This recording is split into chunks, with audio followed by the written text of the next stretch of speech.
There's no feeling more intense than starting over. If you deleted your homework the day before it was due, as I have, or if you left your wallet at home and you have to go back after spending an hour in the commute. If you won some money at the casino and then put all your winnings on red but it came up black. If you got your best shirt dry cleaned before a wedding and then immediately dropped food on it. If you won an argument with a friend and then later discovered that they just returned to their original view. Starting over is harder than starting up. If you're not ready for that, like if you've already had a bad day, then what you're about to go through might be too much. Feel free to go away and come back. I'll be here. Alright, thanks for coming with me on this trip.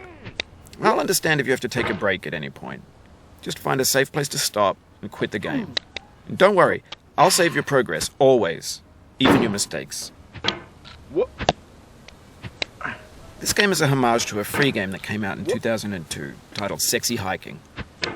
The author of that game was Jazuo, a mysterious Czech designer who was known at the time as the father of B games.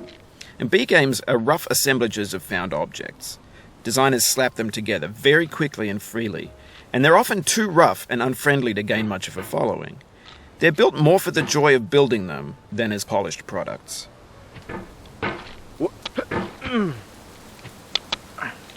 In a certain way, Sexy Hiking is the perfect embodiment of a B game. It's built almost entirely out of found and recycled parts, and it's one of the most unusual and unfriendly games of its time. In it, your task is simply to drag yourself up a mountain with a hammer. And that act of climbing, in the digital world or in real life, has certain essential properties that give the game its flavor. No amount of forward progress is guaranteed. Some cliffs are too sheer or too slippery. And the player is constantly, unremittingly in danger of falling and losing everything. Anyway, when you start Sexy Hiking, you're standing next to this dead tree that blocks the way to the entire rest of the game. It might take you an hour to get over that tree, and a lot of people never got past it. You prod and you poke at it, exploring the limits of your reach and your strength, trying to find a way up and over. And there's a sense of truth in that lack of compromise. Most obstacles in video game worlds are fake. You can be completely confident in your ability to get through them once you have the correct method or the correct equipment or just by spending enough time. In that sense, every pixelated obstacle in Sexy Hiking is real.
The obstacles in sexy hiking are unyielding, and that makes the game uniquely frustrating.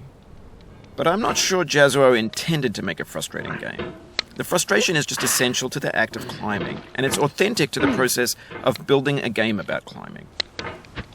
A funny thing happened to me as I was building this mountain. I'd have an idea for a new obstacle, and I'd build it, test it, and it would usually turn out to be unreasonably hard.